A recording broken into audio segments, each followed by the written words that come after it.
Hello everyone, my name is October Raven and the name of the game is Disco Elysium. Don't forget to like, subscribe, follow, and obey. Alright. The time has come for me to untangle my headphones. 1 second.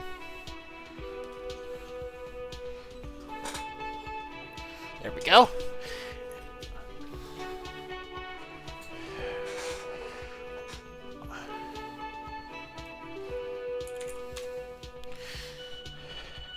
The time has come. Oh wow, the guy's already left. Oh well. I didn't expect him to actually vanish before I actually. Oh well. Can't be helped. Hey, was there something you needed? Well. Bringing in that new bird sure made a difference in his attitude. Another thing. Great. I love... Yes? But I want to sing karaoke. How do I sing the karaoke? I want to sing karaoke. Hey, got the 20 real? Fine, whatever. Good. You got the room for the night. How could anyone forget, asshole? Take it easy on him. Deep down, he really hates being the guy who has to remind you. You know, there might be other places to sleep on this coast. Another thing. Great. I love them. Yes? Damn it, what? Why can't I do it now?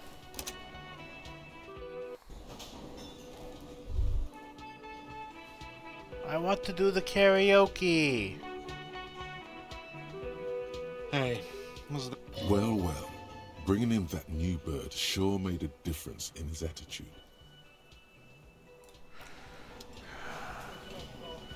What the? I gotta look up what the hell's going on.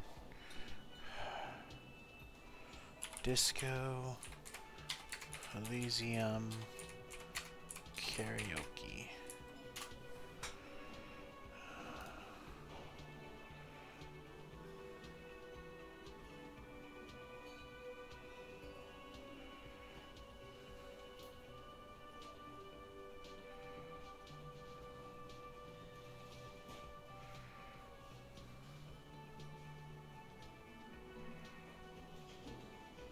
Oh, I gotta interact with a tape. Okay. So I gotta do that.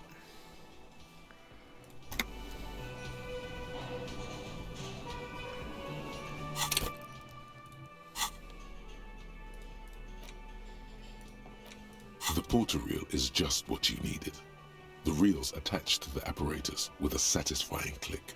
The tape is routed behind the magnetic reader. You press the large button marked Commencer, and the tape starts spinning. There's a small delay before the song starts playing. Then the organ starts playing a simple, melancholic tune echoing in the hallway. A lone singing voice joins in, telling you about the tiniest church in Cessons, surrounded by even tinier yard.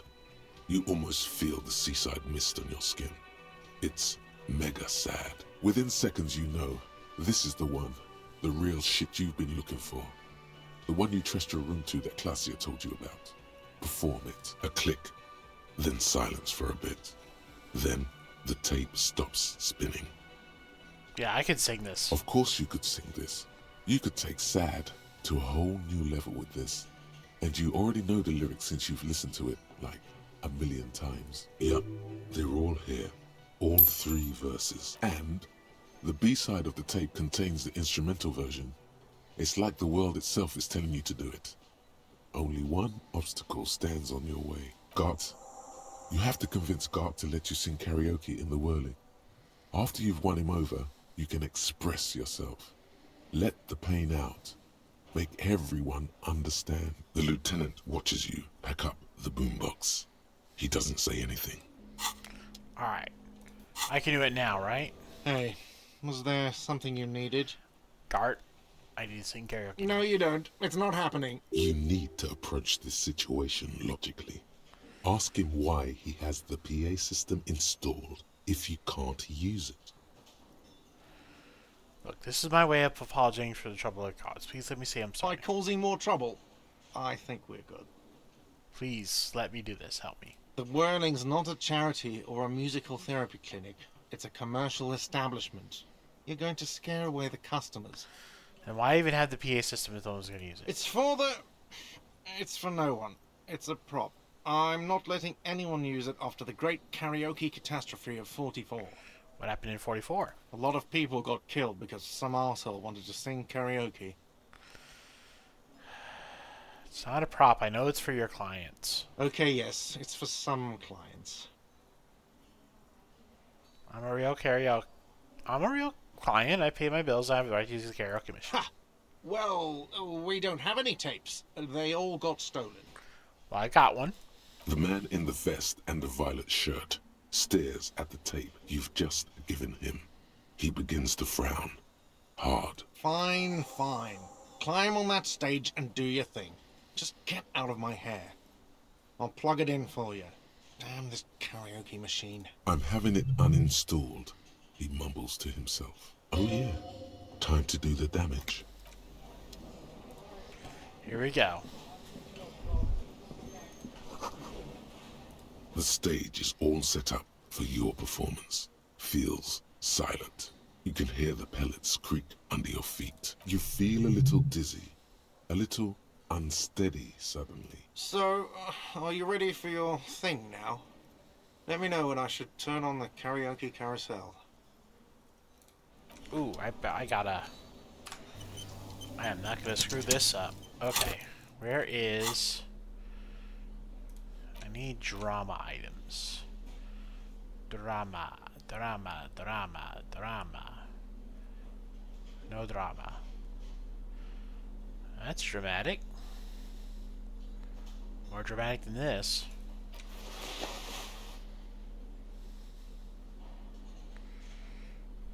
And this is dramatic.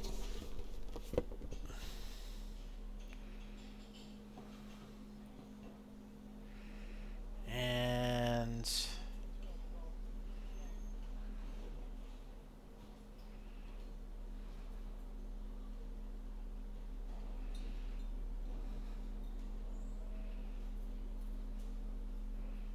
yeah.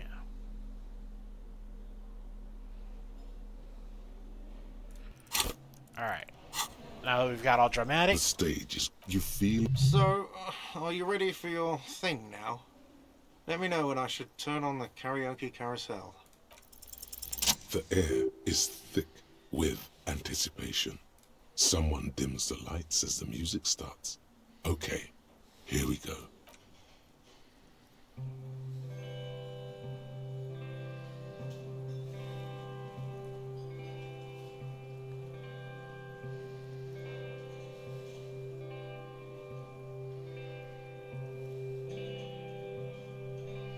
I would often go there, to the tiny church there, the smallest church in Saint-Saëns, though it once was larger. How the realm may rest there. Down through the mist there, toward the Seven Sisters, toward those pale cliffs there. I would often stay there, in that tiny yard there. I have been so glad here, looking forward to the past here. But now, you are all alone. None of this matters. No, none of this matters at all.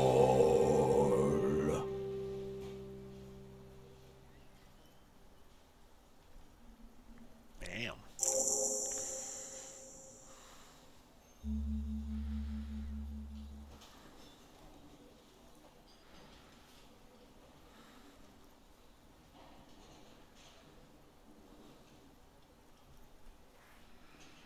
A lazy applause fills the room. You feel your hands shake as awareness of your body returns to you.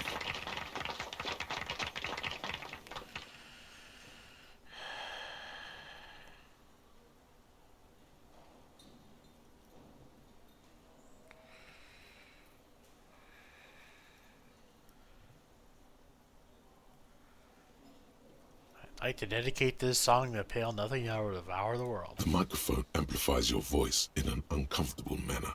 Someone coughs. Most people have gone back to talking now. Good, good. Are we ready? I want to unplug the microphone now. Last words? Thank you, Martinez.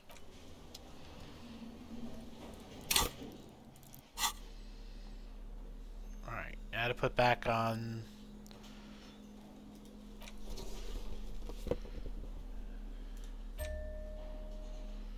There we go.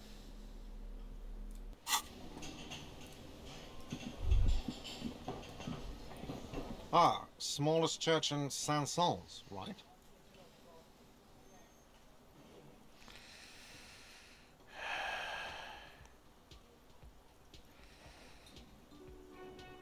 Yeah, the church is actually on my life. Cool. Now, what can I do for you? That's it. Yes?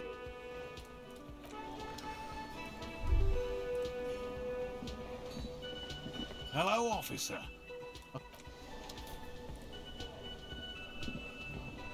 Oh, hello, sweetie.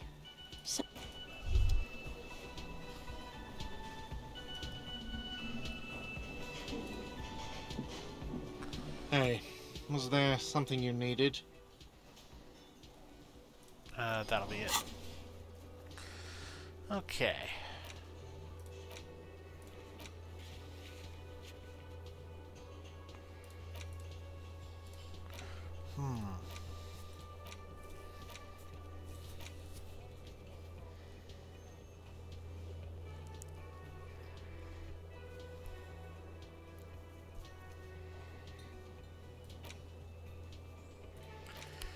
Okay. So we still need to send the body to processing. Alright.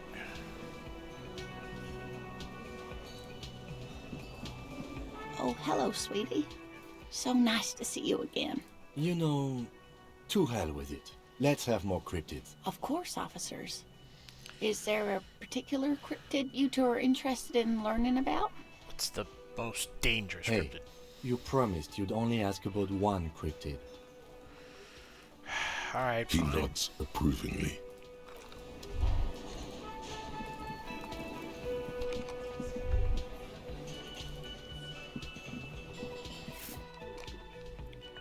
Alright.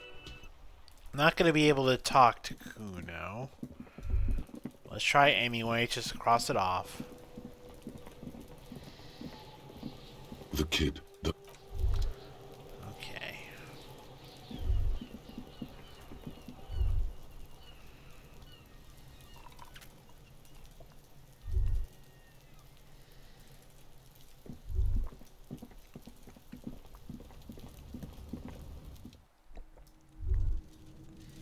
Huh.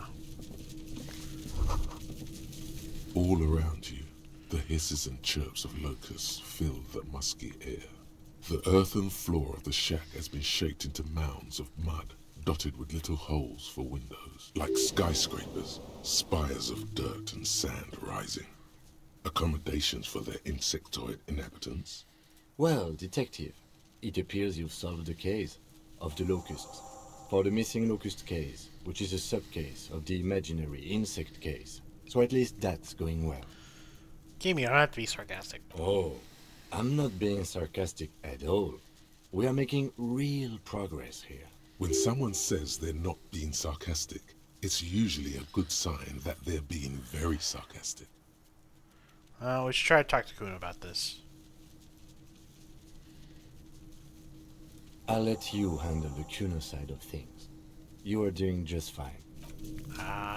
Probably won't be able to talk to Kuno about them. Well, let's try.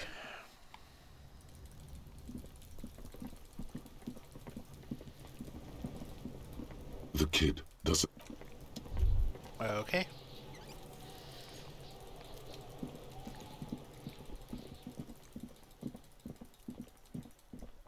So I won't be able to.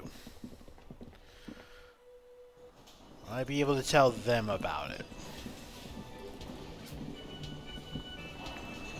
Hello, officer.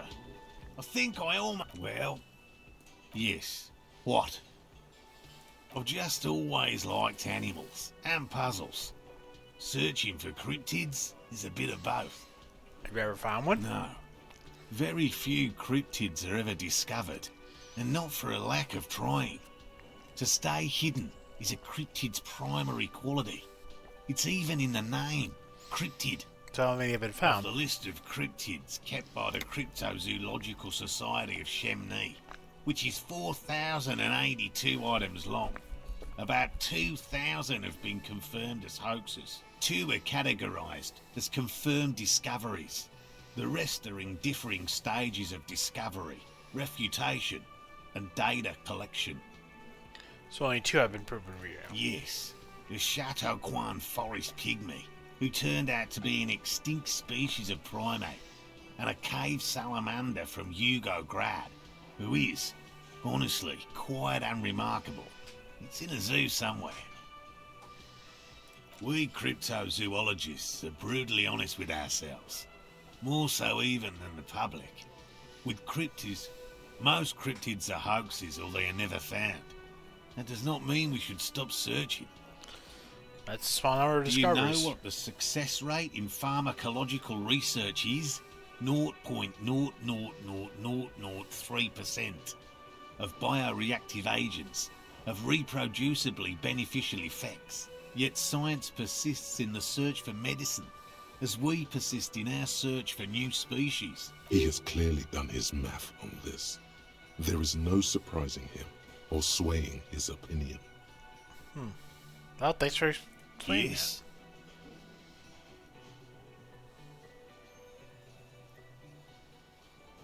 All right. What cryptids precisely? I usually discuss these things with specialists, so I don't know what... We would have to discuss. He wants to say, but decides against it. Since you've offered to help, you need to ask him about specific cryptids. Cryptids you've heard about from Lena or his friend Gary. He won't just talk. By all means. Okay.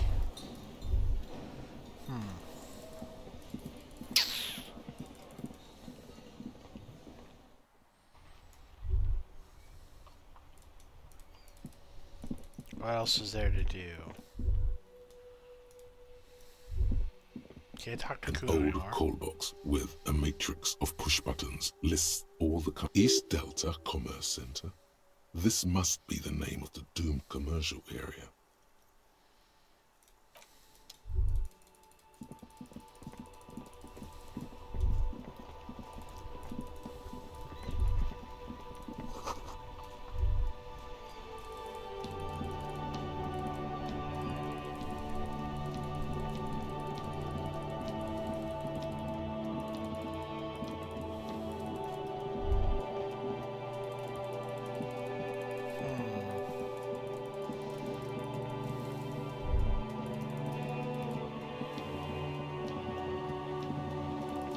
Just gotta be able to pass 5 more minutes.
row of ghostly shades facing a crumbling wall, with another 7 shades standing 10 meters from them.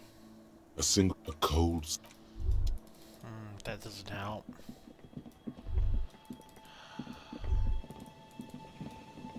There's no way the perp is in here, officer. Look how scarred the boards are. All attempts to pry them off have failed. Can I get into Not this time. The opposition is insurmountable, but I like the spirit. Have some points. It's lonely and cold without points. And dangerous. Dangerous too. You think she's in there? The suspect? God, I hope not. I can't see a way in, though many have tried. Alright. Where do I gotta put the...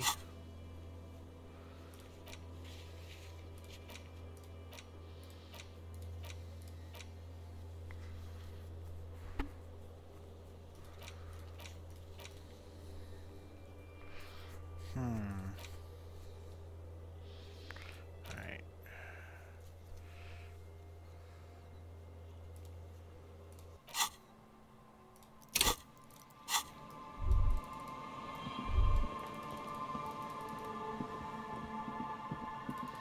Maybe I gotta use the map?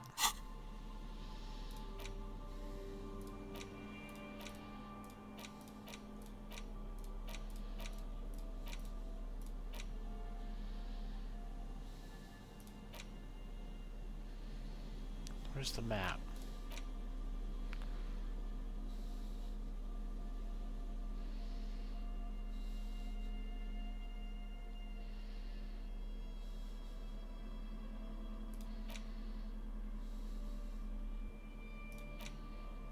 The worn map features the patchwork grid of the street your finger moves. Finally, For a more detailed view of Okay, that doesn't really help.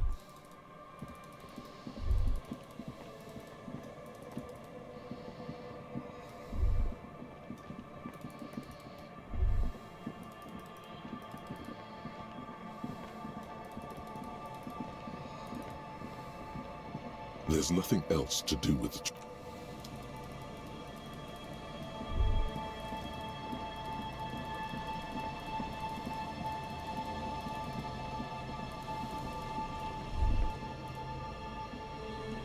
There's nothing else to...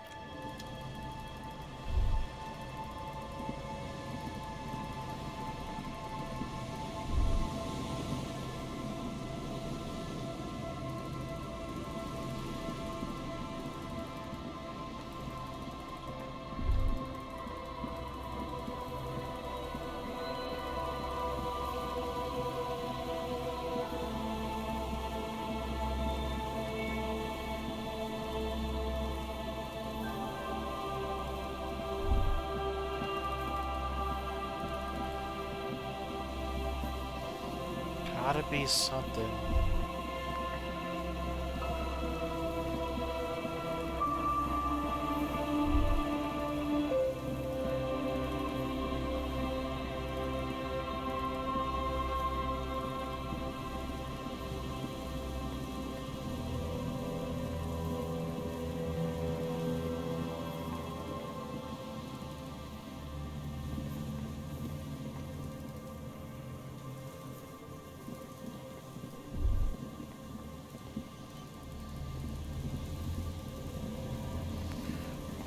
What is there?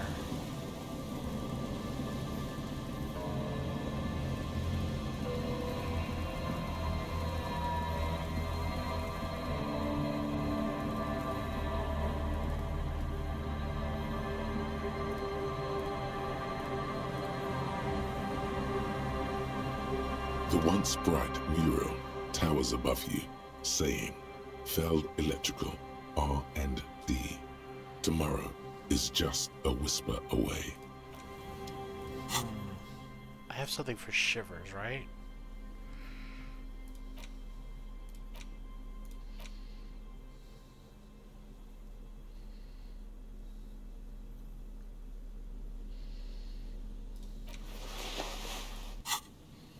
The once bright mural towers above you, saying, Feld Electrical, R&D.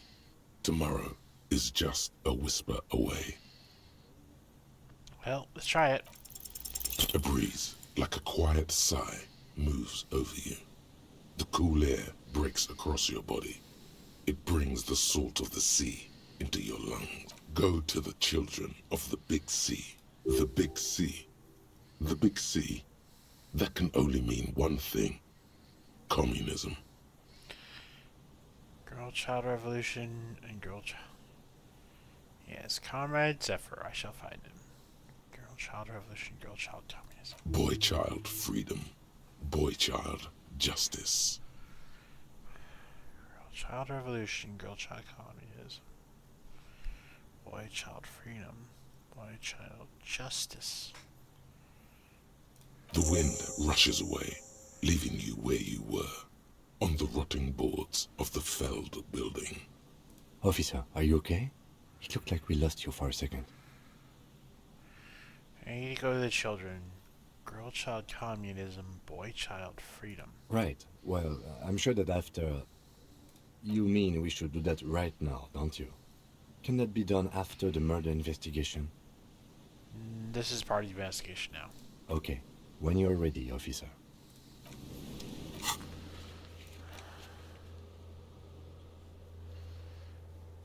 Children of the Sea.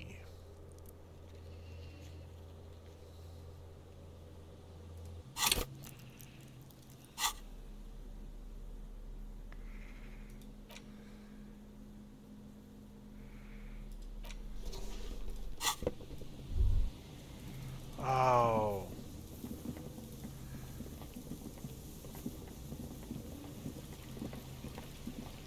But I can't.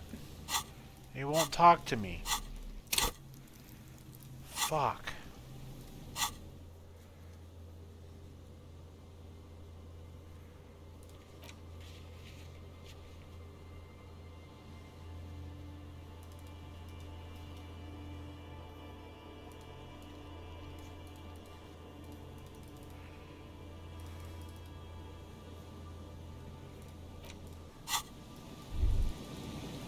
That's not gonna work.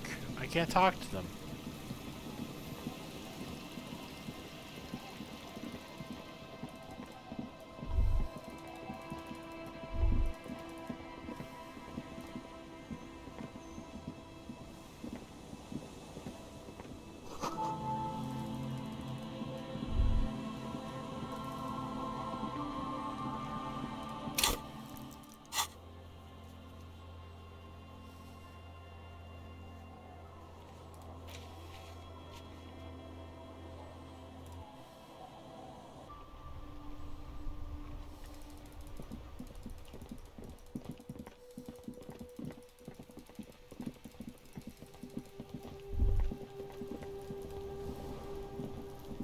The kid. The girl is ignoring you.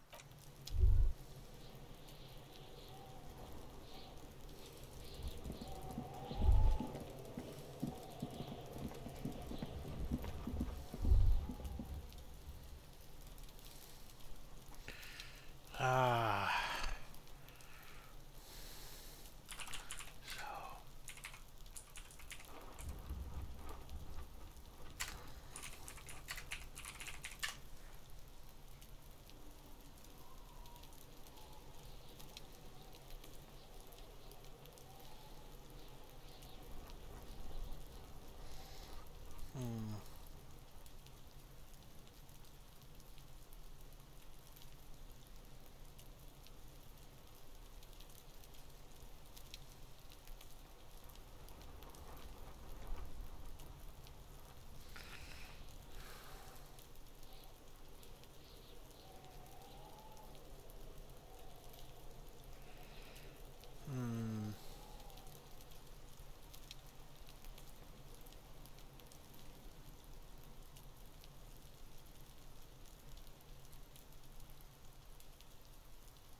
Let me see if there's any way to fix it.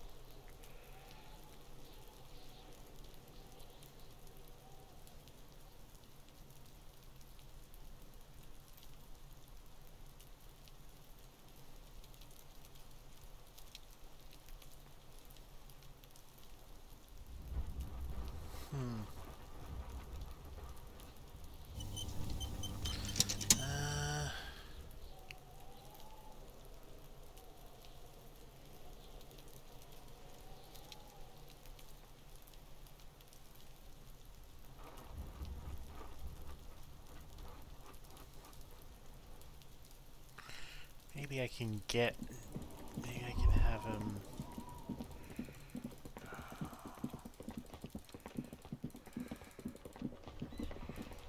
Get him...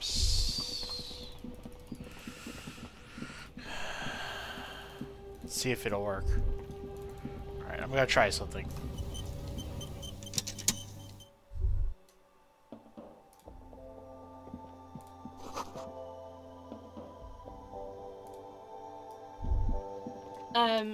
Is this a... colourful Again, I'm obliged to inform you that both alcohol and cigarettes damage your health. Yeah, I'll take the cigarettes though. Here you go, mister. Alright. Let's try, and if it doesn't work, then oh well.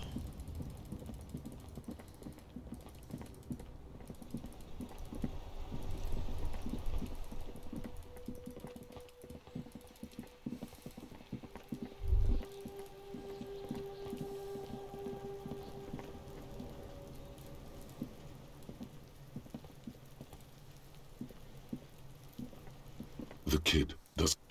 Nope. The kid doesn't. Okay, that didn't work then. Alright. Well, fuck.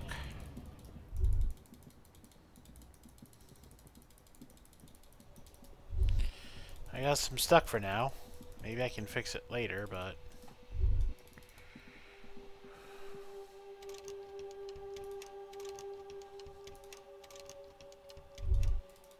Ah, it's closed. Okay. But maybe I can sneak in.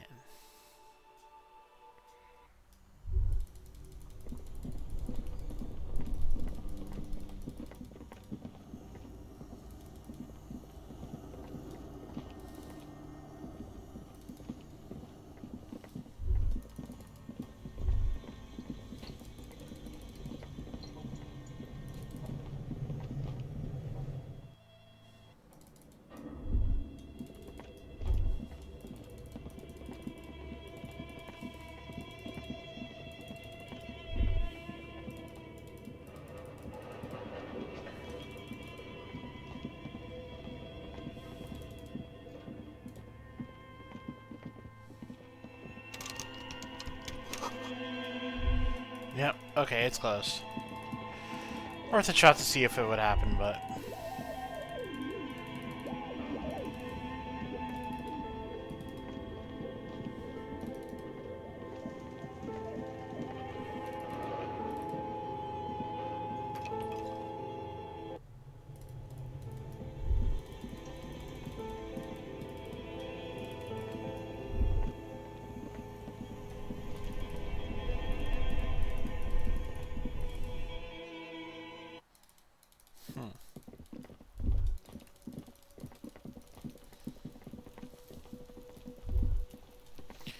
Is there any way?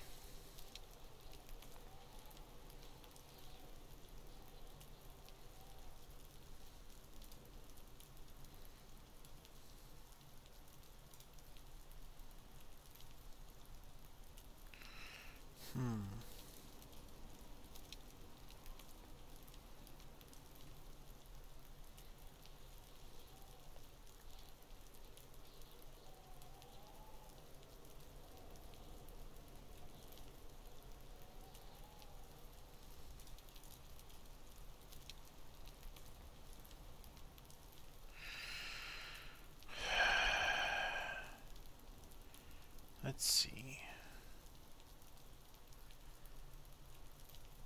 Is there any way?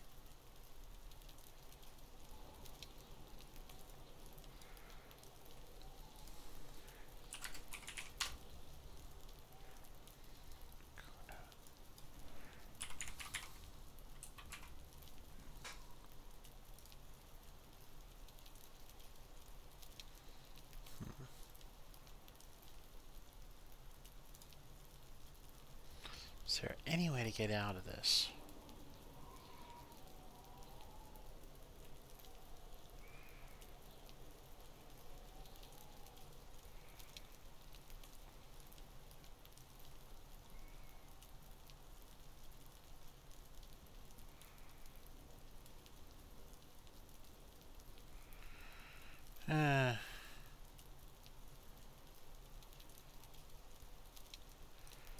shit.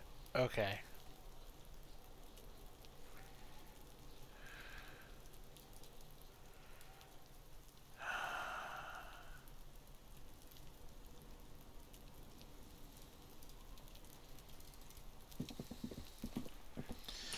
Alright.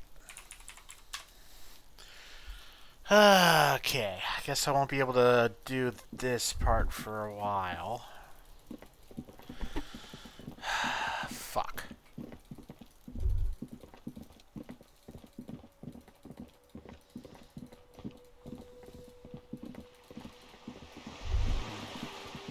That's a choice that made sense, too. Oh well.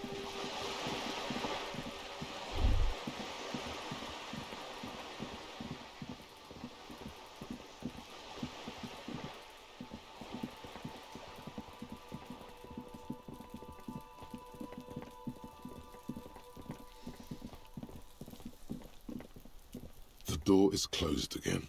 Not you hear someone inside, walking from room to room.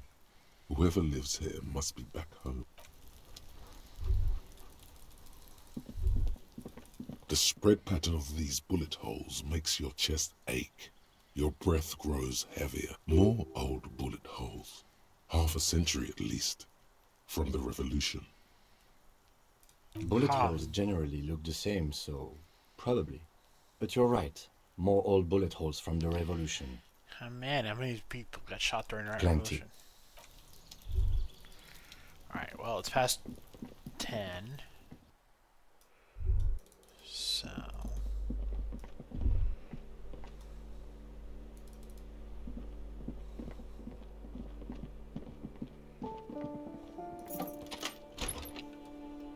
It's not here. You hear someone walking around a poor communal. Do I have to open the door? Do you have a watch? Let's go. It's generally Okay.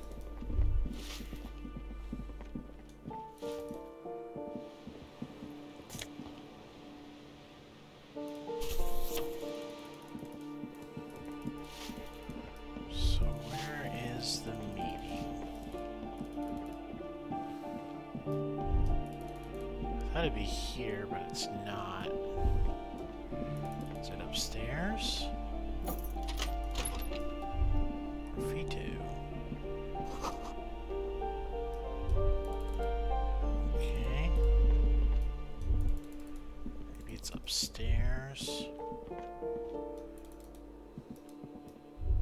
Yeah, that's balcony, right?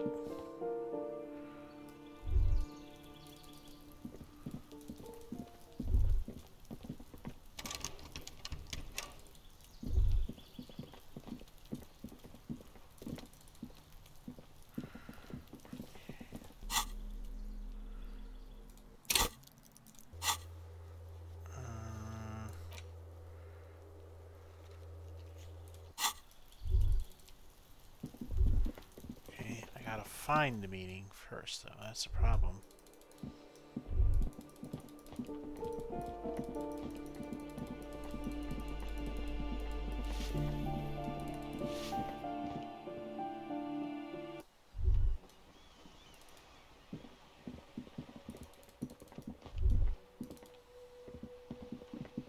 As you approach the metal grill, you can hear several voices having what appears to be an animated discussion. This must be it. Beyond this door lies the beating heart of radical communism in Martinez. Somehow, the night air softens the smell of trash and sea brine. As the breeze pulls through the canvas like a shuttle through a loom, you catch a hint of something unexpected. Something earthy, warm, and burnt. The acrid smell of failure. No, that's just slightly burnt coffee. A smell you would recognize anywhere. Just look at these pigs sniffing about after hours. Why didn't you say the door was right behind you? Must have slipped my mind. You know how it goes. The metal grill is cool to the touch. You notice the lieutenant is looking uncustomarily anxious. His posture is rigid. His right hand hovers near the zipper of his jacket. He wants so badly to draw his armistice, but he also doesn't want to draw it. You okay, Kim? Oh, I'm fine.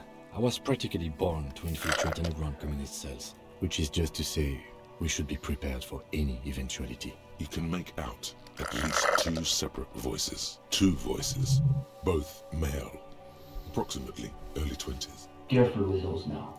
I have it. It's going to work. I can feel it. The clang of metal reverberates all along the scaffolding. The voices coming from the other side fall silent. A pair of frightened hares cowering in some dark crevice of their burrow. Who's there? Is that you, Maurice? Just looking for some communists. Who said communist? Did we say communist? Get out of here. Look, I rebuilt like 0.0001 of communism, but I need to get organized. Can you help me? For a moment, silence. What's the passphrase?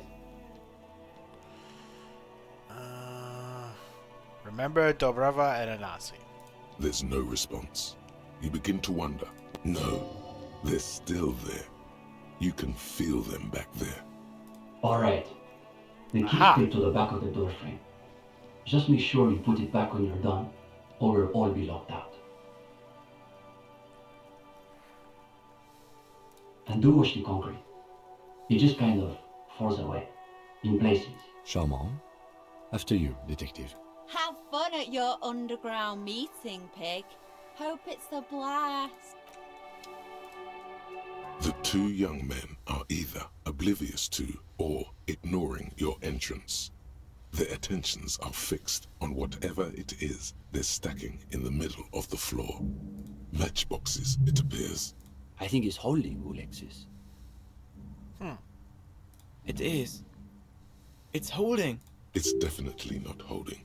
Those matchboxes are stacked so haphazardly, it's like they want them to collapse. Careful, careful.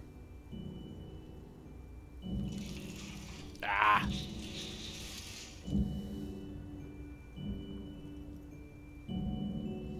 Damn, hardly any difference. You two, you are late. They should know the meeting starts at 10 p.m. sharp. Don't let them see you flustered, sire. Play along. My apologies, comrades. I went ahead to be sure I wasn't being tailed by our enemies. He's taken your measure, like an ideological boxer stepping into the ring. This must be the theory combat the Boyadero warned you about. On guard. We all have to take precautions, especially during these delicate times. What matters is that you've made it, and that you've done the reading. Uh-oh. No one said anything about reading. You'll just have to win this one. The reading, yes, I've definitely done You that. have? Excellent. Let's hear your critique then. The themes are interesting. They always say that when they haven't done the reading. Well, this is getting awkward. I'm not sure what you're expecting to find here then. There's profound consternation in his voice. You suspect it's about something bigger than your not having done the reading. Maybe they can explain themselves. What exactly are you two doing? In the most generous sense, I would say we're cultivating revolutionary consciousness. Yes, that's probably the best way to describe it. But more specifically, we're running a reading group. The most rigorous and theoretically advanced materialist reading group in Martinez. Comrade Steban is a great discussion leader. One of the best at the university. It's obvious they take this group of theirs extremely seriously. Whatever you do, don't compare it to a common book club. Yawn. Can you imagine anything duller than a bunch of Beano-clads yanking each other's knobs? Oh, it sounds like a place for intense intellectual engagement, exactly like kind of jam. That's our whole thing. The world is so shallow, all noise and repetition. We're interested in genuinely radical critique. Precisely. We are not interested in senseless parroting. We like to read critically. Within the contours of Mazovian historical materialism, of course. So what does your group actually read? We study all the foundational texts of Mazovian theory, of course. Just last week we finished the second volume of Puncher and Watman's Innocence of Capital.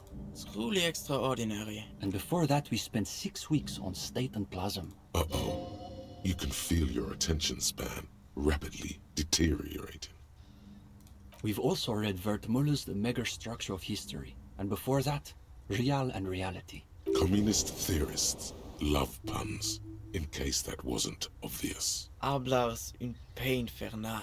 The original Fizdale translation, not that watered-down revisionist garbage. These two deserve the Order of Honor for bullshitting.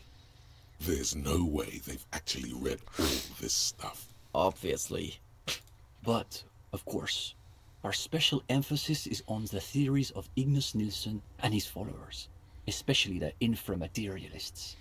I know Krasmazov is, but who's Ignace Nilsson? Only Krasmazov's most trusted lieutenant, the evangelist of the revolution, and a founding father of the People's Republic of Samara. It's hard to overstate how unimpressed he is that you've never heard of this world historical individual. He also happens to be the greatest communist theorist after Mazov himself. It was Nilsson who first postulated the existence of ideological plasm, which forms the basis of inframaterialist theory. The young man sighs. His companion looks about furtively. Is the group accepting new members? We typically only accept new members once per semester. There's this whole process with essays and presentations on assigned topics. But given that we have some extra seating at the moment, I guess we could be convinced to expedite an application or two. Stepan, you can't be serious. For these gendarmes? I am serious. As materialists, we've got to adapt to conditions as they are. Besides, he'll still need to pass the interview portion of the entrance process. Assuming he's even still interested, that is.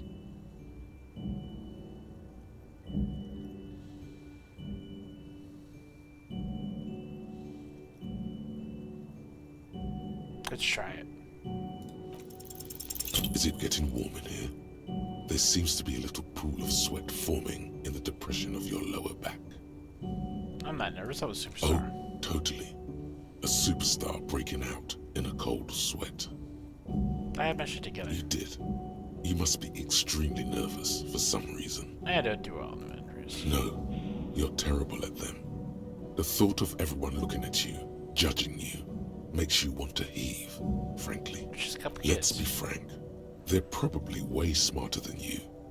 You bet they've read more books than you can even name. Of course, it wouldn't kill you to crack open a book every once in a while. The hardest part will just be working up the nerve to ask without... Everything all right, gendarme? You look a little green about the That'll be show. enough. We're here. Sleep well. Alright.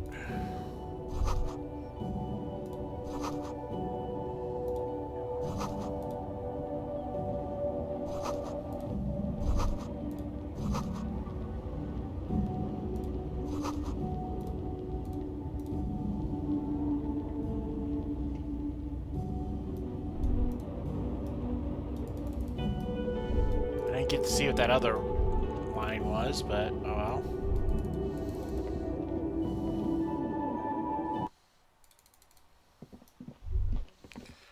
Well, can always try to talk to them another time. For now.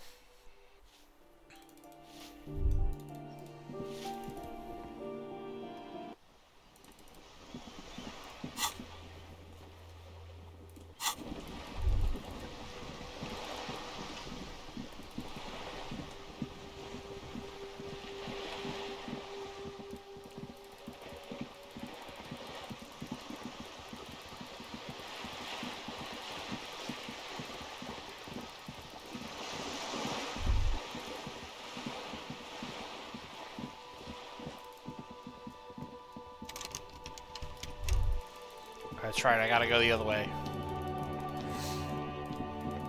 Alright, let's get you to the icebox.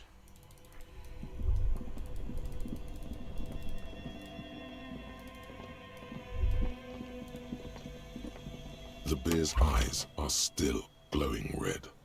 It's guarding over the freezing corpse hidden inside its belly. Yeah, let's take him away. All right. I will need a little help carrying him. You take the hands. I'll Yep. take...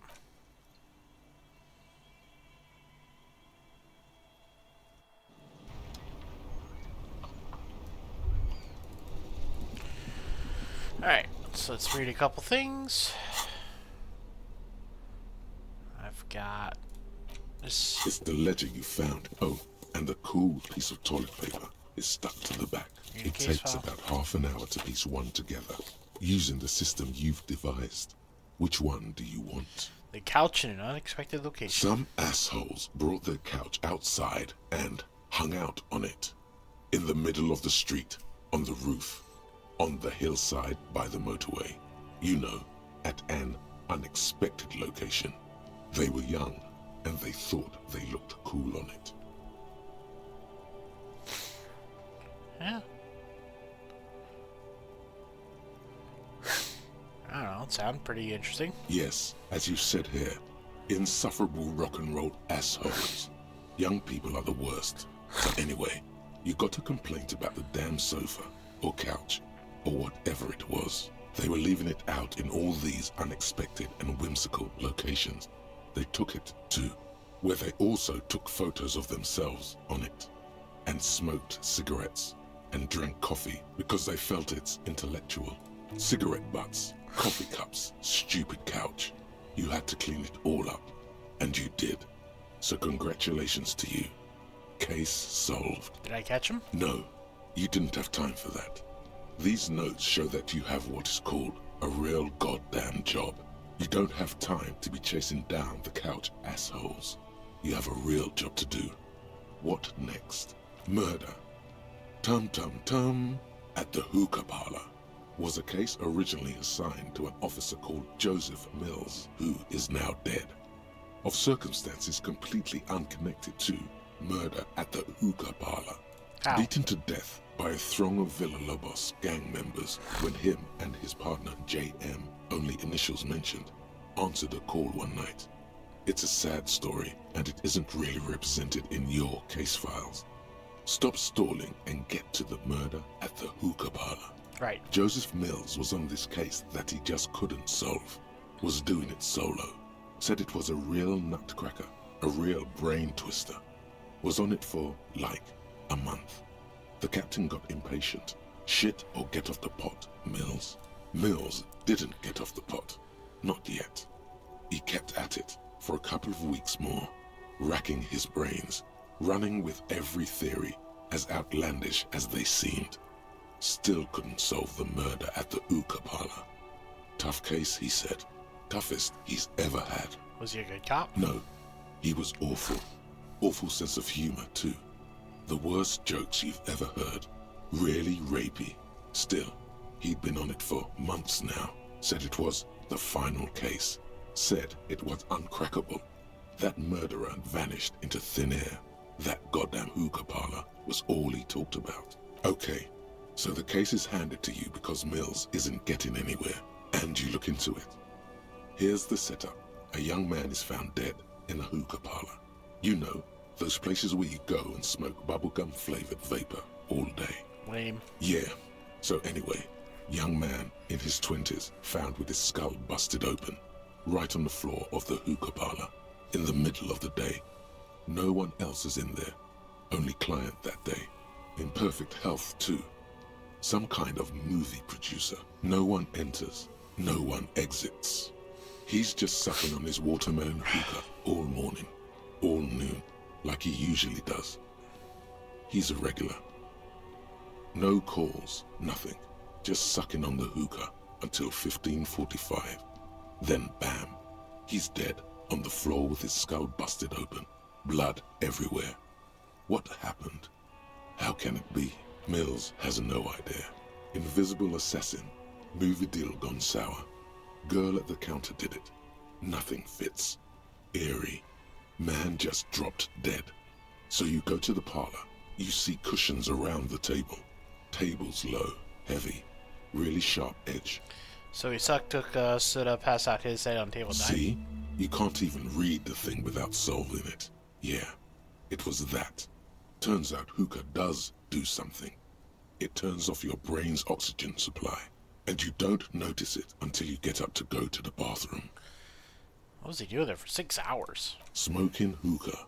Didn't you hear? I don't know. Trying to come up with a movie script, maybe. Anyway, That was Murder at the Hookah Parlor. Joseph Mills wasn't a good detective, and about 30 minutes has passed, piecing it together. Not much has changed in the meanwhile. A bunch of sodden...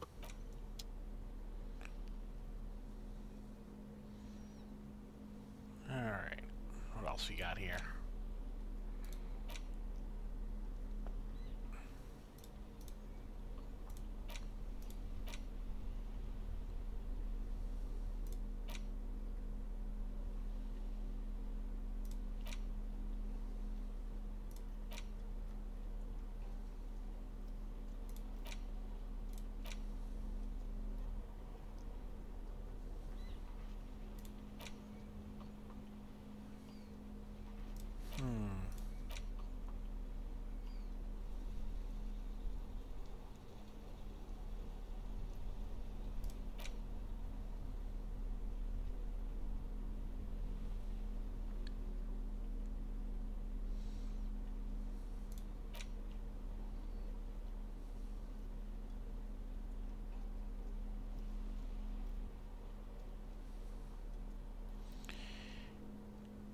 Yeah, let's read it. The front of this quarterly journal features a large satirical portrait of the late King Friesel. From the sides of his head, a pair of white antlers spread to the corners of the cover. Why Friesel? Because Friesel was incompetent, foolish, and cruel. In short, the embodiment of everything the communards wished to overthrow. It's satire, you see. To your disappointment, there aren't any full-color pictures to direct your attention. Just column after column of closely set text, interrupted occasionally by little doodles in black and white. After rifling the pages with your thumb several times, you return to the table of contents. The magazine is divided into several sections. International developments, Kunst und Kultur, and local concerns. Just inside the cover, there's also an editor's note. Comrade, as you know, this journal takes its name from Mazov's immortal expression, Du cristal à la fumée. This was his way of describing the way the rigid, crystalline structures of capitalist ideology turned to smoke under communism. But, like the structures of capitalist ideology, we too are at risk of going à la fumée. Unlike many publications which are content to spoon-feed their readers reassuring drivel, La Fumée is committed to telling the radical truth, even when that truth may drive away potential subscribers. Only 4 issues in, and it sounds like they've already alienated their readership. So please, if you value our radical Mazovian perspective on contemporary politics, culture, and international affairs, please consider subscribing today. Yours in struggle, the editors. You flip back to the front of the magazine. The table of contents unfolds before you. International development. This section includes a long, tedious critique of the latest round of free trade negotiations between the EPIS nations and the Free State of Semenine. You also skip over an article about heavy fuel oil smuggling along the Messina border. Something about bear wrestling in Samara, book riots in Yugograd. Face it, you really aren't interested in foreign affairs. You're not even sure where most of these countries are. You flip back to the front of the magazine.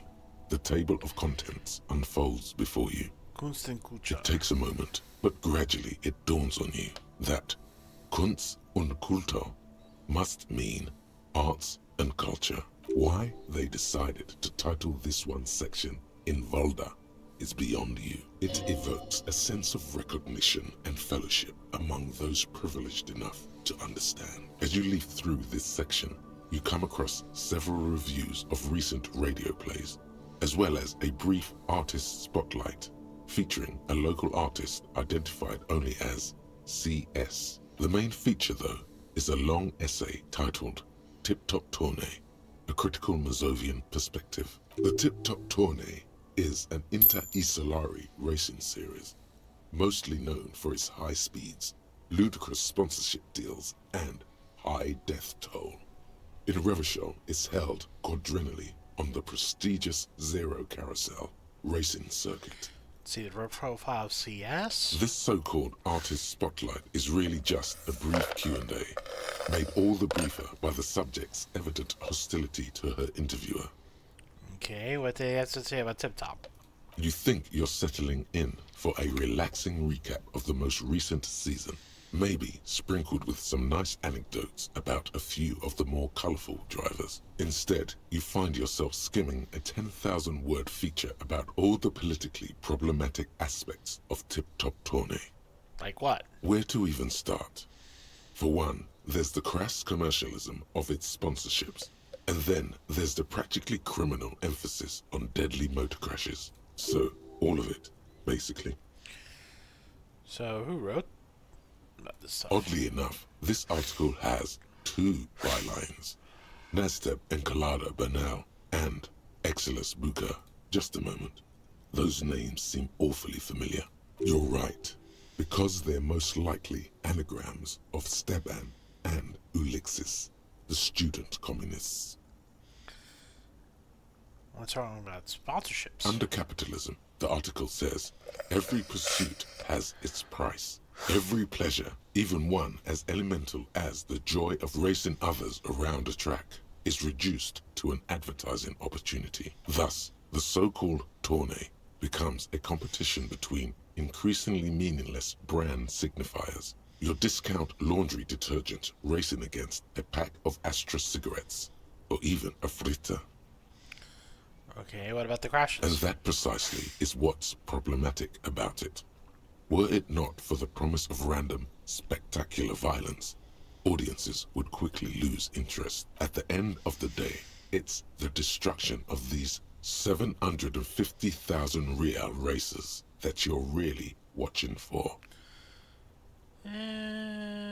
Pretty sure I like it for racing. Sure, you think that, but subconsciously, it's the visions of brand names being engulfed in flames that you crave. It's the stilted language and overconfident tone that's the real giveaway here.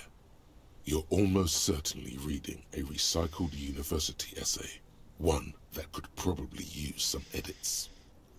Let's make some changes. With Lena's friendly green ape pen, you spend entirely too much time writing constructive feedback in the margins of the page. By the time you're finished, the original article is nearly illegible. You flip back to the front of the magazine. The table of contents unfolds before you. Unsurprisingly, much of this section is taken up with articles declaring unqualified support for the dock workers' strike. You skim the headline. Paint the harbor red and white. Martinez tames the wild pines. A city in revolt. First, we take Martinez. Then we take La Delta. Finally, there's a brief article by the writer, G. Martin, accusing the owner of the Capeside Apartments of illegally attempting to evict certain communist tenants simply for not having paid their rent.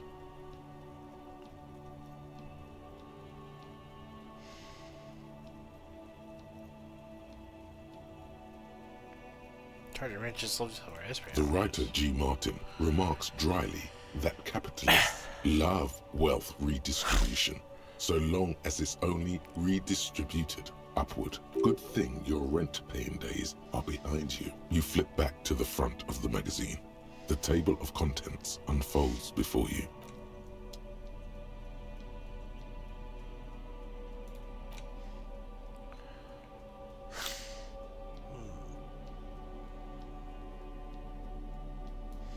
Large letters on the front form a title, Wirral. The colorful box is illustrated with bucolic vistas. The cover art also features odd-looking humanoids, some short, some taller, some with pointy ears, others with ephemeral wings. Text underneath the title in smaller typeface reads, 3rd edition, Mega Setting Supplements Module.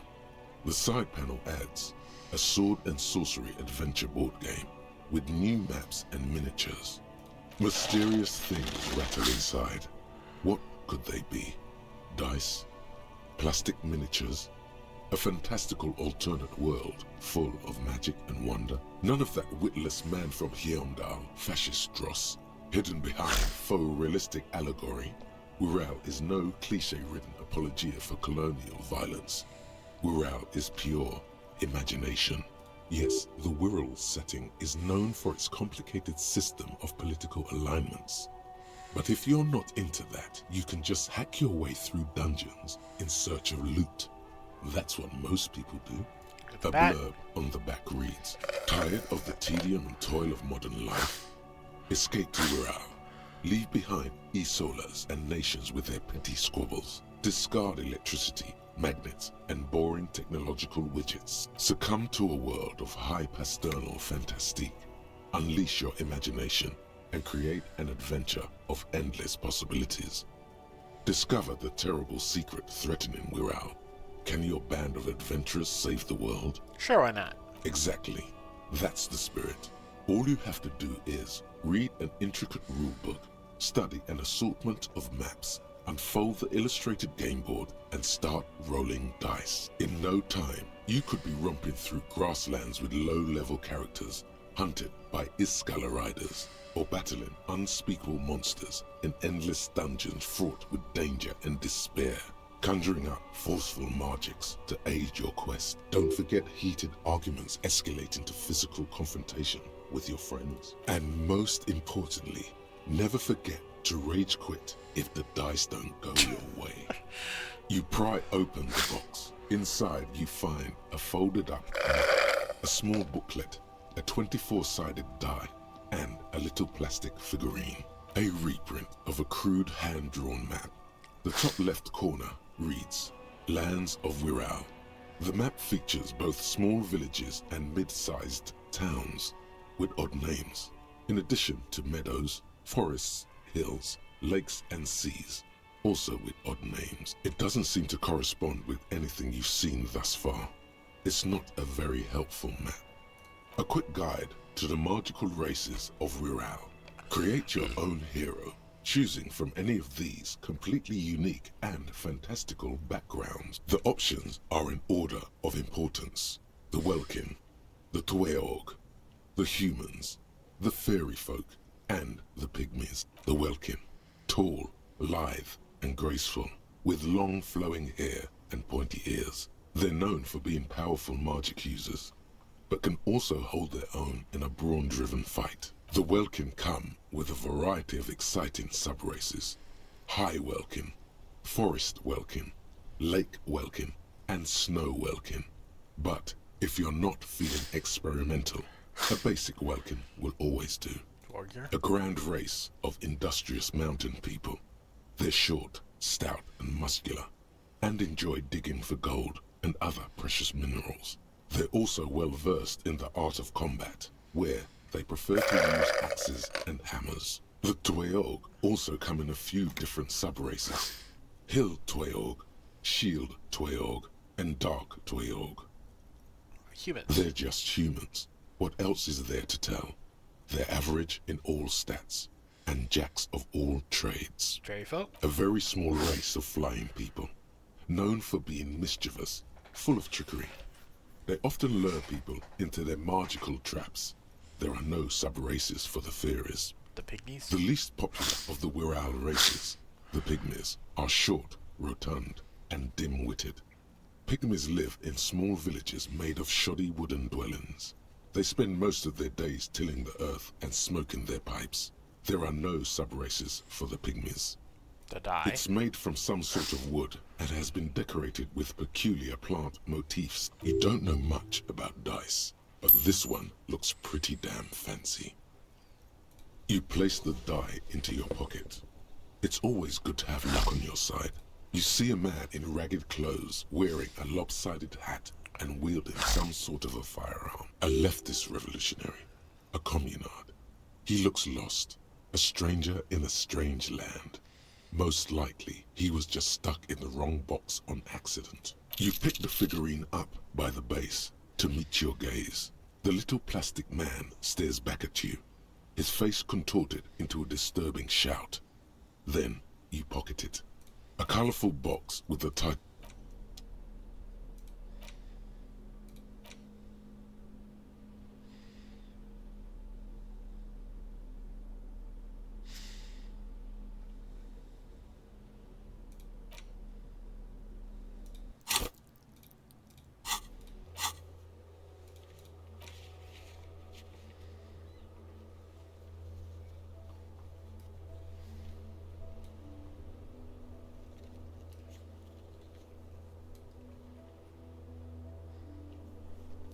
Wait, what? Alright, let me take a look here.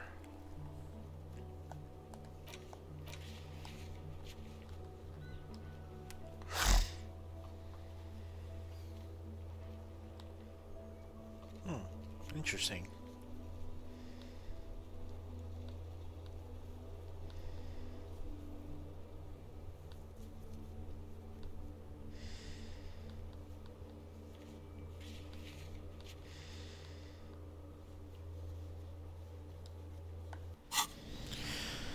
Well, let's advance the day.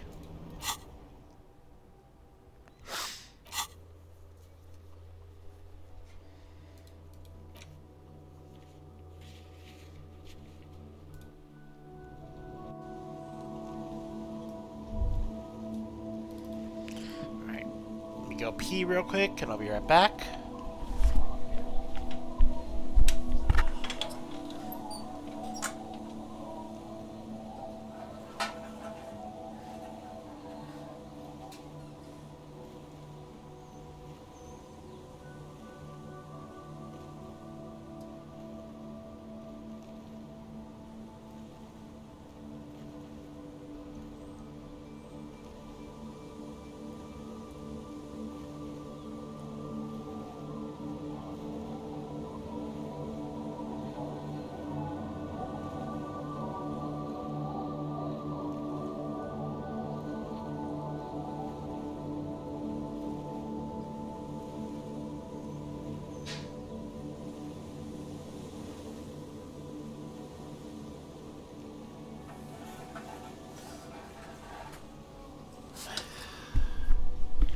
Okay, I'm back.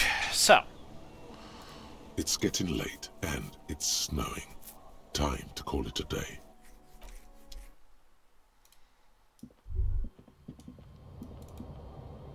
An old mirror hangs on the wall.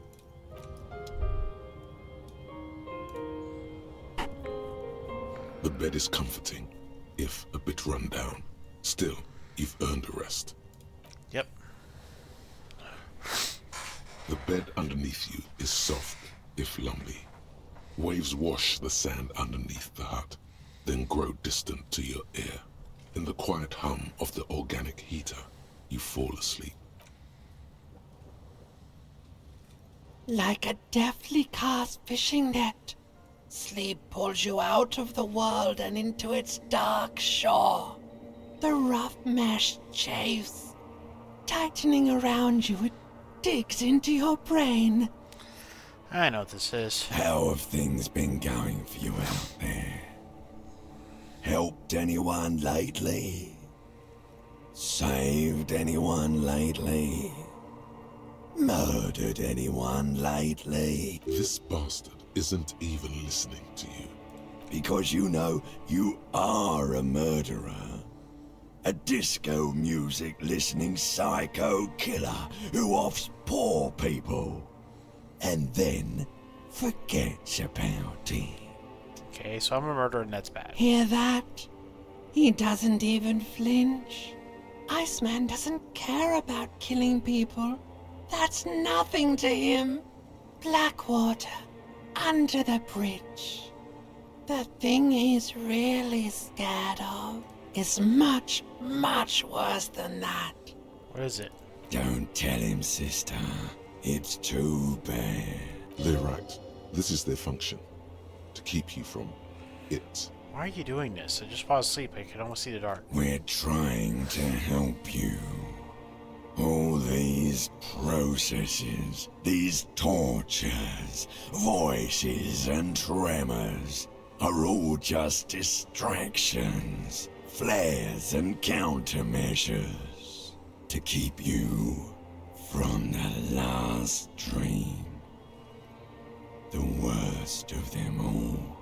Last dream? The last dream will be total annihilation. Cinders peeling off the fuselage. We won't be there to help you anymore, Harry. We will be dormant. You will be naked and alone. Her face forms in summertime. In hell. An ancient sadness, brother. 10,000 years later, in front of the video rental, there is a warm breath on your face again. Everything is okay again. Everything is so okay. Doesn't sound like it will be okay. Your eyelids flutter open for a moment. When you close them again, you sense the light of the room around you. You're back. In 2 seconds, the alarm will ring. The last thought in your head before waking is, maybe you shouldn't have seen that stained glass window in the church.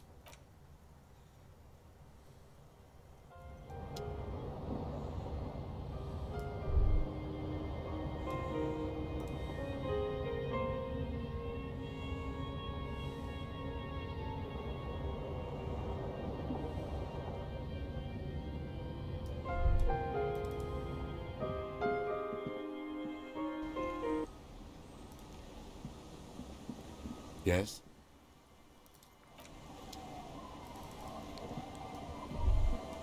Alright, so let's talk to Annette. Aye, the sea's gonna calm down soon, I can feel it. The wind is turning southeast. What's on your mind, officer? Why does she care about the waves so much? What about the waves? What is it with waves and fishermen? We need to be out there with them, fishing, making a living. So I asked them to accommodate me. But until that happens, I can try to assist you the best I can. So, what will it be, officer? Actually looking for someone. Oh? Who? Looking for someone who might have stayed in this neighborhood. Okay. When did this person stay here? Very recently, last Friday. Oh. I've been out on the sea for most of the past week. The weather's been good for fishing, so I usually start at 4 in the morning. Yes, that's the optimal time. Got to make the most of the calm. I've been sleeping like a corpse after. The sea really takes its toll. Now I'm just waiting for the wind to settle to get out there again. Sorry I couldn't help you out. Maybe I can help you find someone else. Well, how can I assist you then, officer?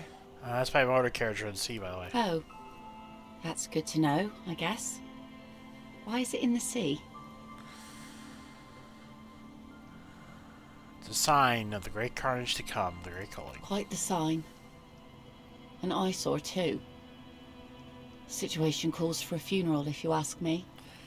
You suggested we honor my former motor carriage? Aye. Feels deserved, don't you think? Falling in the line of duty like that and all. Maybe I should. Quite odd. Our things are a part of our life world. They're made with our human sweat and they share human history. We should care about them as we care about humans. To some extent, at least. Life world. Someone's been reading up on last century Gotvaldian philosophers. Play it cool now. Organizing a funeral takes a lot of time and effort, doesn't it? Oh yeah. You won't even be able to get it out of the water before early June. And where are you going to bury it? Who to invite? What music to play at the wake? Take it from someone who's been through a few funerals. It's easiest to just leave them there and let nature take care of it. That's all we have time for right now anyway. Come back here in June and see how you feel about it then. It's not like it's going anywhere. Let's focus on the things we can do, Absolutely. Right? Things like what, for example?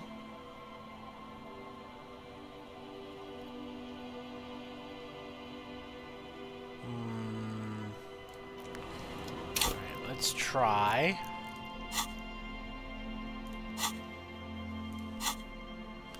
So what can I use for suggestion? Okay, what do I have that hurt suggestion, I should say first. Okay, nothing hurt suggestion. Naval coat.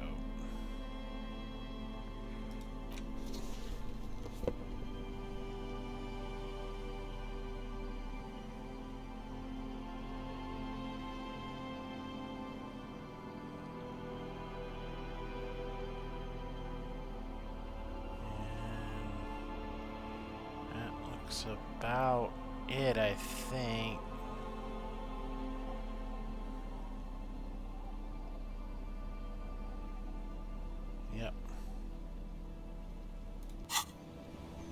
Aye, the sea's gonna calm down soon. I can feel it.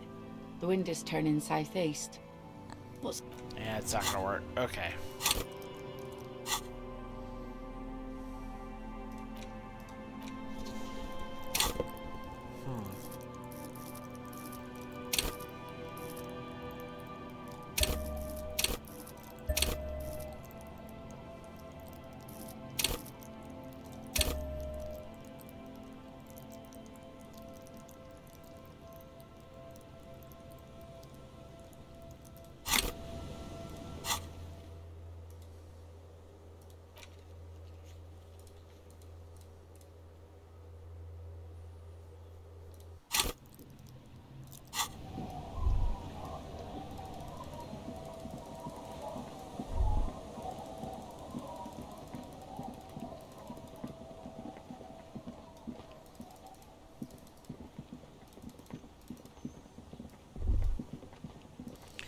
Well, let's see what else is going on around town.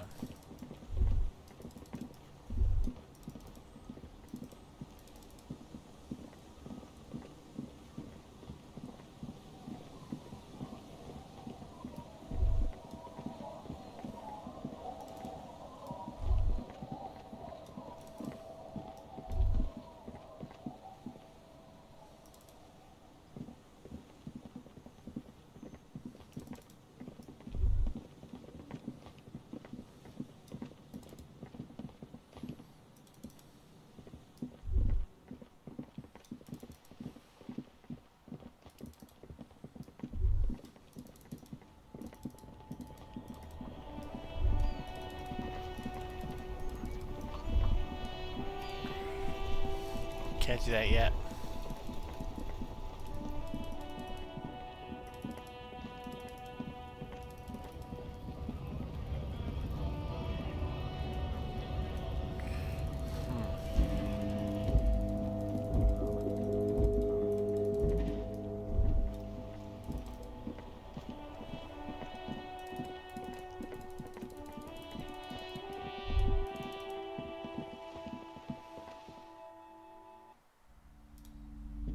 Let's get that coat back on.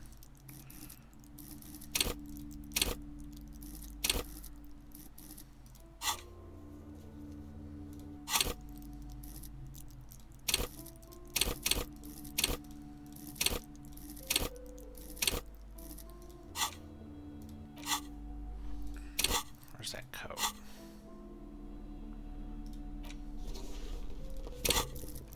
Alright, let's try it again. Hi, Ace Detective. Are you here for more books? Because you know each other. She's been talking to you so openly because you've talked before. So, you know me. We've met before. Yes, I used to stand out there all the time, before Mother told me to focus on my homework. You've been running around all week without your shirt on, sir, telling people the end of the world is coming. But don't really understand what you mean by it. Did I ever talk to you? Of course, you stopped by a few times. You certainly look better than the last time I saw you. So what do you mean better? I look terrible. Yeah, but you don't have party eyes anymore. Party eyes. Yes, of course. That makes sense. I'm not surprised children have seen you running around with party eyes on, he thinks. Not at all. Party eyes? You know, like a cat in the dark, all big and wide-eyed. It certainly looks odd on a man. The swiveling eyes of a loony drug addict. That is what she meant. You were probably gurning too. Good thing she didn't say party eyes loud. Her mother's nearby. Fuck yeah. You should get some party eyes right now. Snap those sequins on you, boy. Forget about this. Don't leave us hanging like that, man. Open yourself to the experiences of the world. Expand your consciousness with amphetamines. So, why didn't you tell me you knew me to begin with? I didn't know I had to do that. I learned about myself. I'm glad I could help you, sir.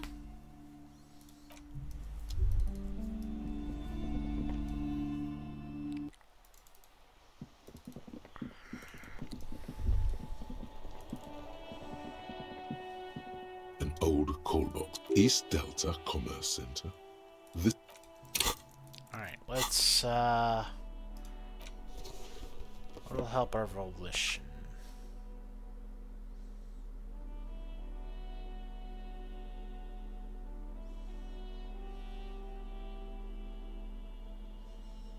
Anything for our volition? I don't see anything for our volition. Ooh.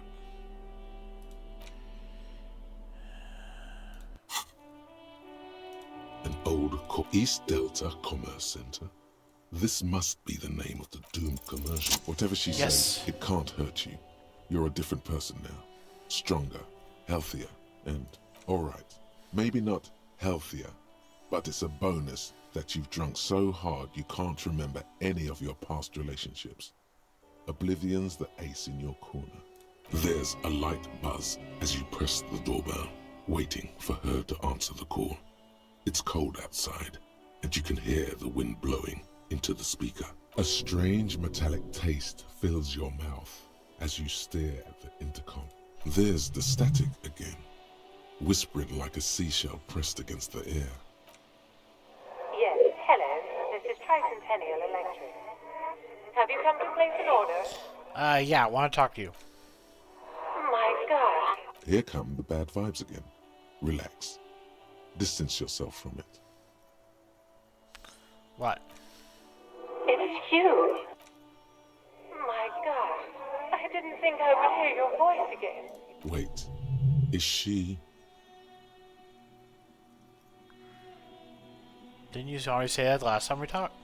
Michelle, just please. Why did you leave me call? I don't understand. You've been gone for months. I thought you didn't care. Is this some kind of joke? Doesn't matter what I'm going to say, you're just going to continue, right? The voice from the intercom doesn't answer, but you can hear her breathing. Wind blows into your microphone again, crackling and echoing in the box. Your hands are getting cold, and your breathing becomes visible, forming small silvery puffs in the air. Can we talk now? Ever since I came to work here, it's been different. As if my mind's been wiped clean. It's so nice. It's so nice to be able to finally forget about you. And then it hits you. You're recording. She tries again not to cry, and still doesn't succeed completely. Her quiet sobs sound old and distant, as if her voice is being played off a wax cylinder. Real or not, your mirror neurons react. It feels painful to be listening to this. Anger boils up in your chest. I just still feel like it's my fault. Her sound melts into the static from a long-distance phone call. From time to time, you can hear people talking in the distance, but can't make out any words. This is where you hung up the call the last time, but the recording is still going. Keep listening. The phone rings in the office with an old-fashioned chime, and someone walks by in a pair of heels. The static is like a warm blanket wrapped around the sounds. Is anyone there? No one replies, but the static grows stronger like rainfall.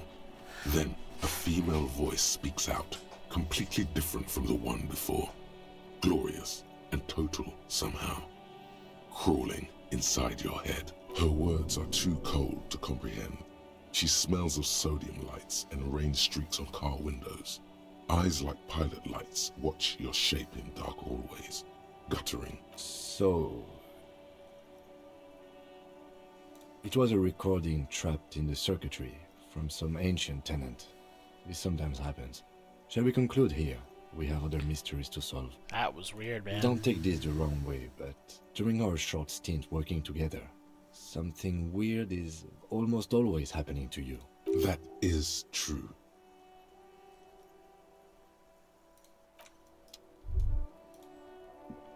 Yes?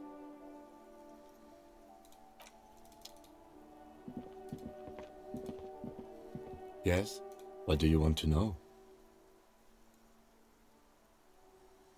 Good.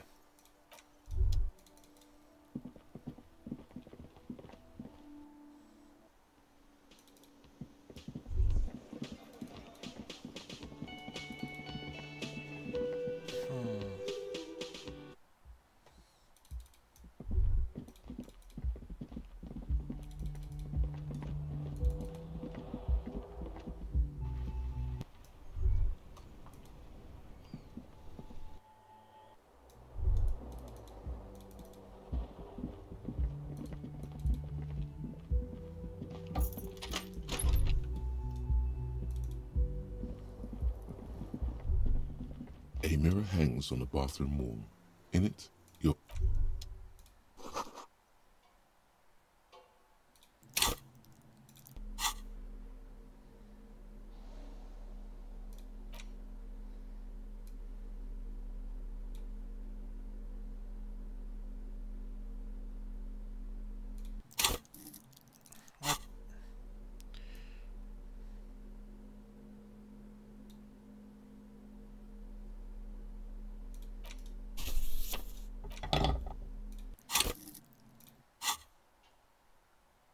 A mirror hangs on the bathroom wall.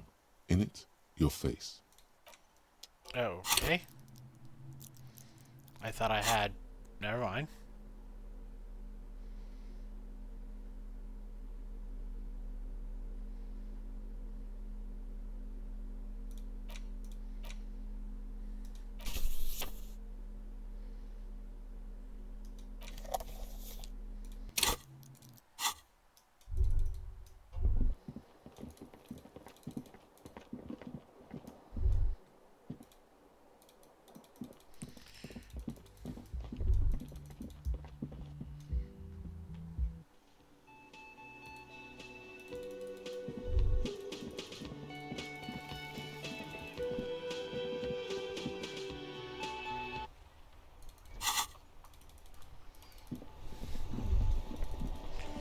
What else can I do?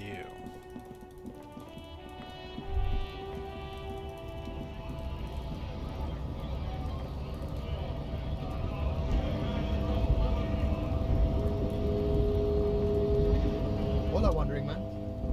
How can I help you?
Island for poultries. An island.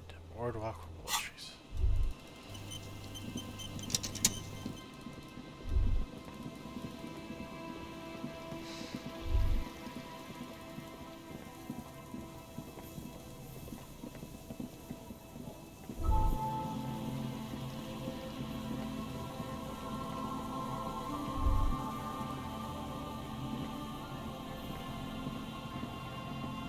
The once bright mural towers above you, saying, Feld Electrical, R&D.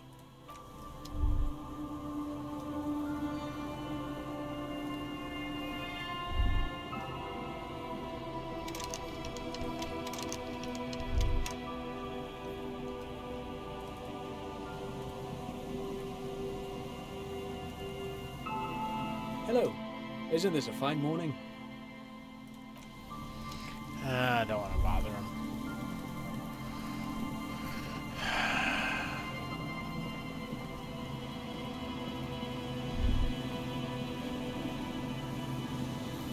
What am I missing?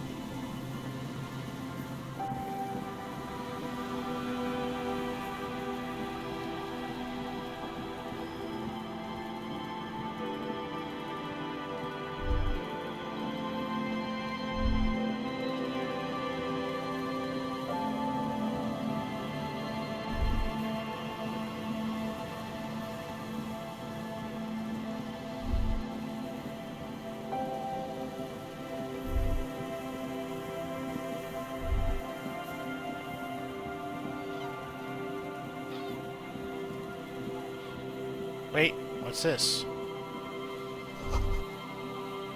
Is there something here that would indicate a sniper used this place as a nest for taking the shot?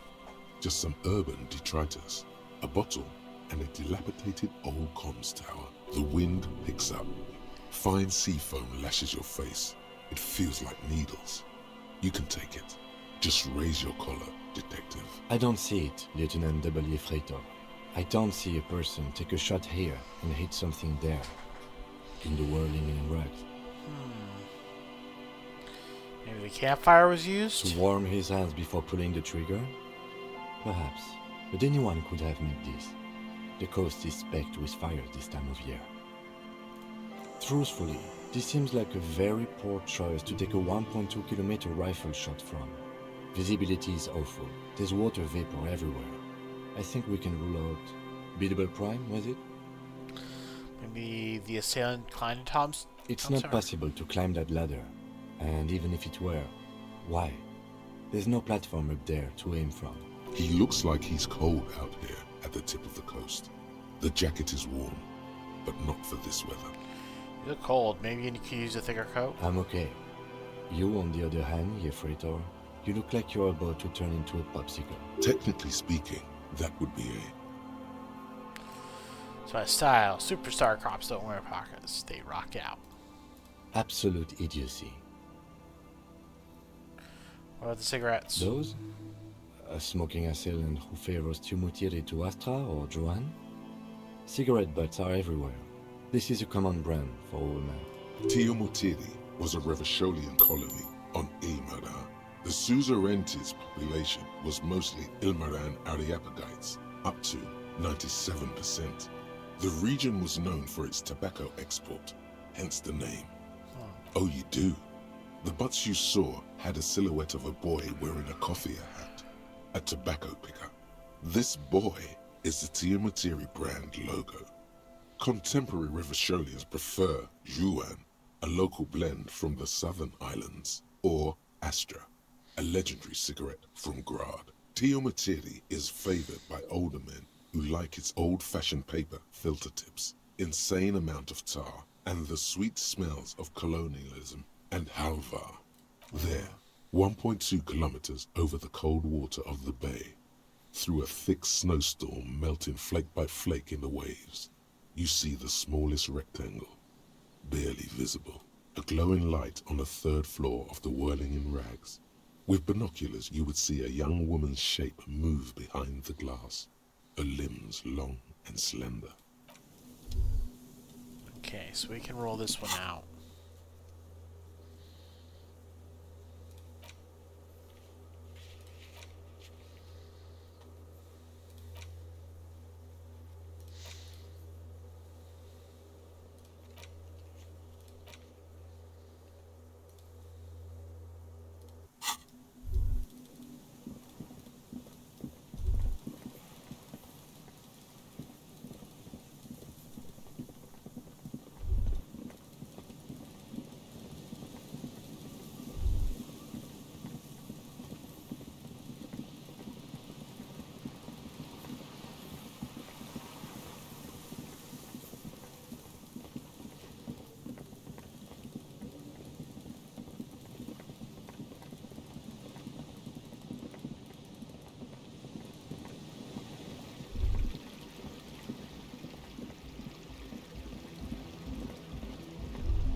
Yep. You see that seagull up there? Remind you of anybody? Me? Exactly. Why am I like a seagull? Think about the seagull's story. It's one of endurance and adaptation. The seaside was paradise once. They were birds of that paradise. Then their paradise became shit city. And what did they do? They became urban survivors, eating burgers out of trash cans, killing and eating pigeons. No time for that sentimental bullshit. They're hustlers, getting shit done. They're one pair of track pants away from gangsters, just like you. I am the seagull. Own it.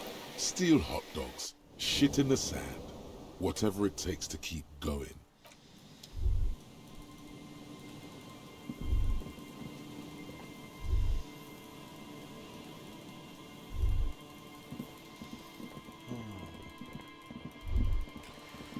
Would it be possible?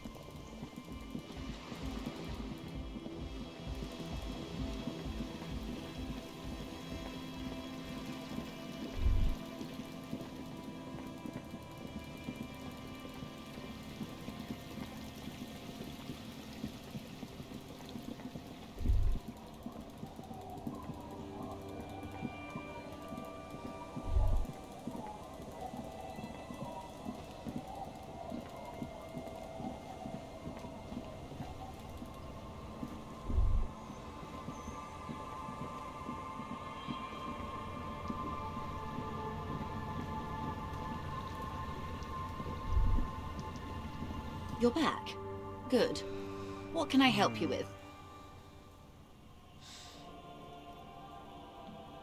Well, technically speaking, I'm not on it right now. Oh my, the E word. You mean to say that... Detective. Then what is this... A fleet. This unmistakably pro... Yes. Anyway. Good.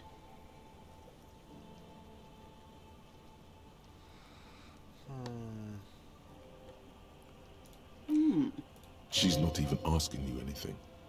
It's so easy to just say.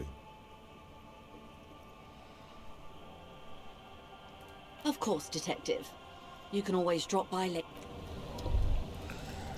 Okay, that's not gonna work.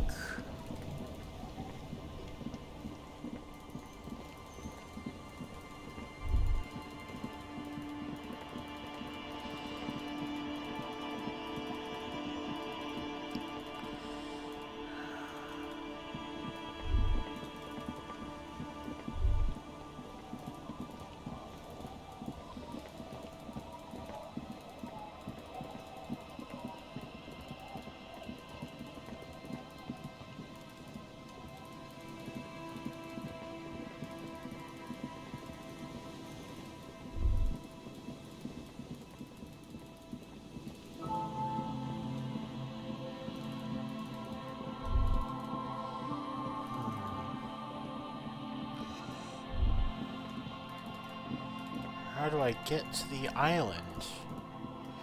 Is there a way to the island?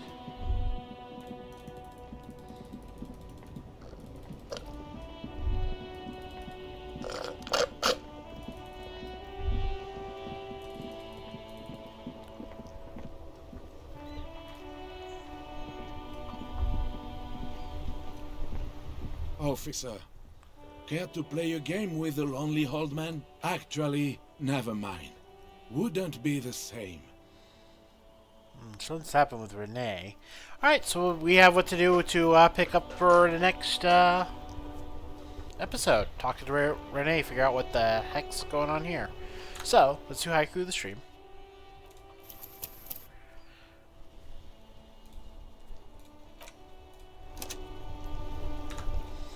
Haiku of the stream is...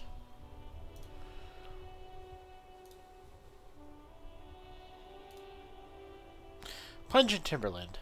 A little unreal bird swims under the spider. That's going to be it for tonight. We'll figure out what's going on with Renee and his friend, or Gaston and his friend, another time. Until then, later.